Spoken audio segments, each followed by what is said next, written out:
to a new series I'm doing on Roman history. We're going to go from the founding of Rome to the fall of Constantinople. So let's get on with it.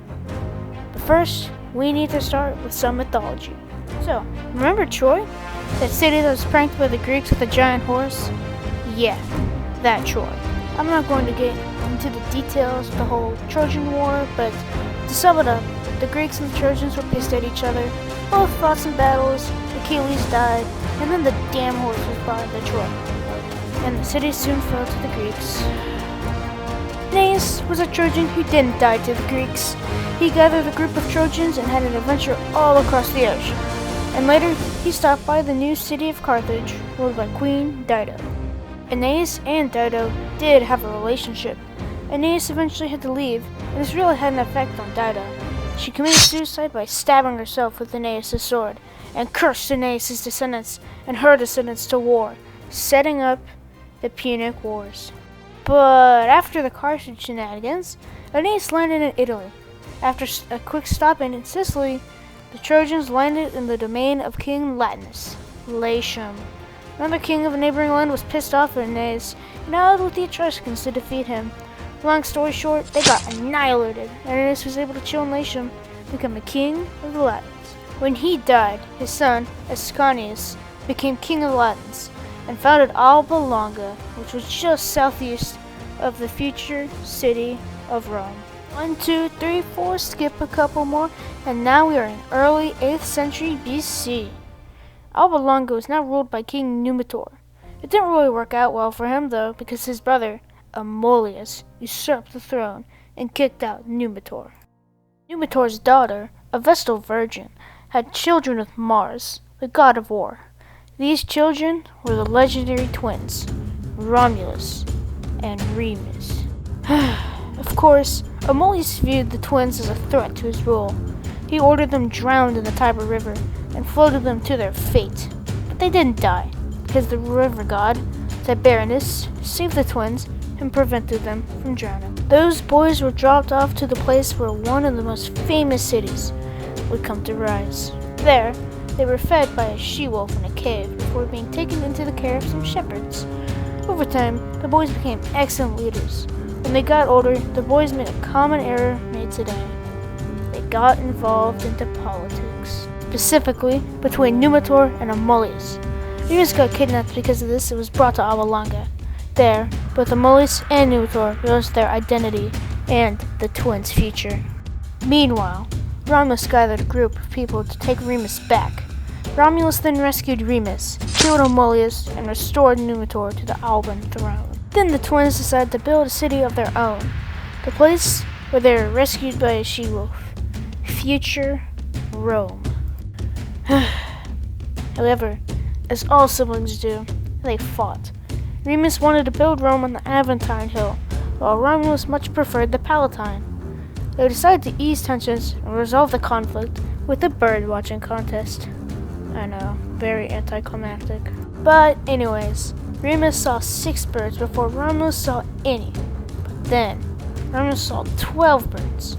Remus said that he won because he saw them first, while Romulus said he won because he saw more. The ensuing fight led to Romulus slaying Remus and the founding of Rome. Sorry, Rome fans, it's not gonna happen. Anyways, Romulus became king in 753 BC, and that's why it's called Rome. Now, was this real? No. All sources of the Roman kingdom and the early republic have been lost due to the Gallic sack of Rome. That we'll get to eventually. So, because of that, most of the information on the Roman kingdom is guesswork or fiction. So just bear with me until we get to the mid-republic era, please. Now with that out of the way, we can finally get to Romulus' reign as king. With Romulus now as king of a newly formed Rome, he ruled as a king usually does, and he establishes the Roman Senate, which will be irrelevant for a little bit. Well, for a little bit. He also established a bodyguard as well, so that's kind of cool, I guess. Unfortunately, Remus quickly realized a new problem with Rome.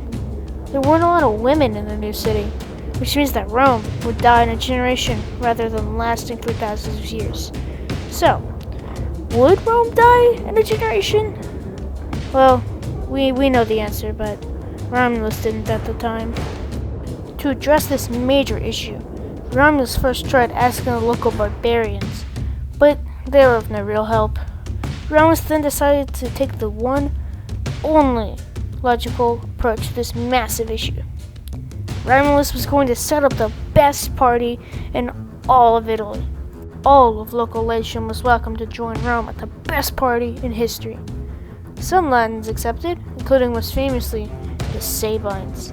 Who were the Sabines? Mostly just a group of Italians right over there. The party seemed to go well, but something was off. Then, suddenly, all the Sabine women had just been stolen. Rome now had the women, but now the Sabines were understandably pissed. Some Latin cities were pissed too, apparently, so they decided to fight Rome too. Caenina, Amtine, and the Cristomini all decided to take Rome out. Caenina was up first and got destroyed. Amtine went up next and got conquered. And the Cristomini, they suffered the same fate. The Sabines were pretty annoyed since they weren't ready. Their Latin allies just died. But soon, they marched on Rome with their army. The Sabines were at the gates.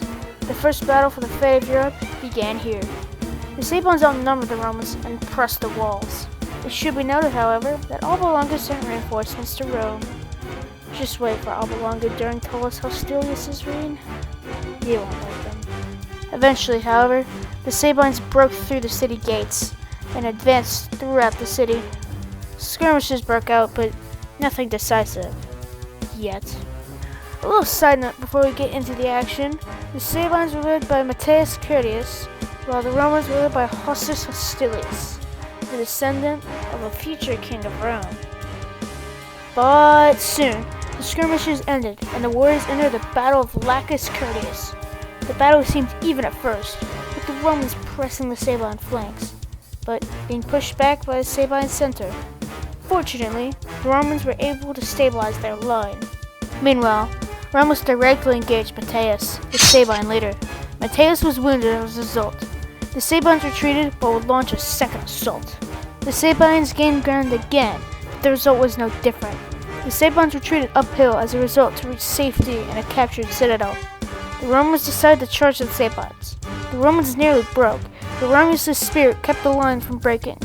The Sabines had been heavily weakened when they regrouped to face another Roman attack. But suddenly, before they clashed, the Sabine women jumped in between the two armies. They pleaded to end the war, and thus the Sabine War ended. The result led to a union of sorts, making Remus and Titus Tacitus, leader of the Sabine invasion, co-kings of Rome. I know, barbarians are already on the throne. And then Titus died from a revolt a little while later.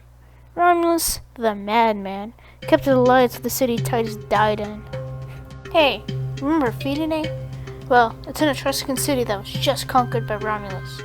They had raided Rome before, so it was just natural to conquer it, I guess. There was also Veii, the current main rival for a couple hundred years. Romulus warred against Veii, but nothing major happened yet. The only thing the Romans could really do was just burn the countryside. Well, all great things must come to an end at some point. Romulus died from a great storm while expecting his troops. Well, that, or he was murdered by senators. I like the first one better though.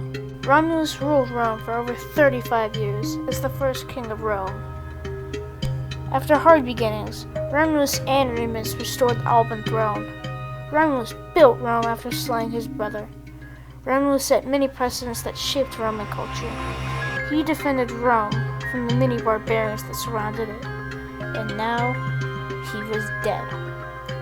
After not knowing who to pick first, the Senate eventually elected the Sabine, Numa, to rule Rome. Yep, you heard right.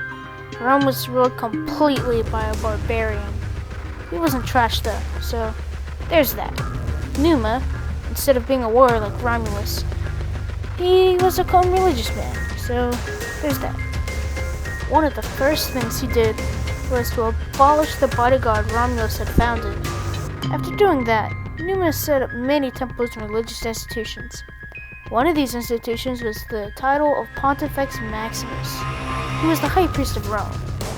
Numa was able to bring Rome 40 years of uninterrupted peace, and Numa died in a peaceful Rome. Of course, the peace would die with him, as Tullus Hostilius became the next king. Remember Hostus Hostilius? Yep. While Numa was a peace lover, Tullus wished for nothing but to swing the sword. His main accomplishment was in a war, and I guess the construction of a cool building for the Senate, but that's not important right now. Tullus was going to destroy Alba. That's right, he was going to destroy the city. Now, Alba and Rome didn't really want to fight each other. Instead, they had two sets of triplets, one set Roman, the other Alban, fight each other. In the end, the Roman set won. So yeah, Alba lost, and they now had to help Rome with wars. When Rome started fighting Veii, the Albans intentionally and treacherously abandoned Hostilius, so the Etruscans could kill him in battle. However, Hostilius quickly realized the treachery and told the demoralized men that the lack of Alban support was all part of the plan.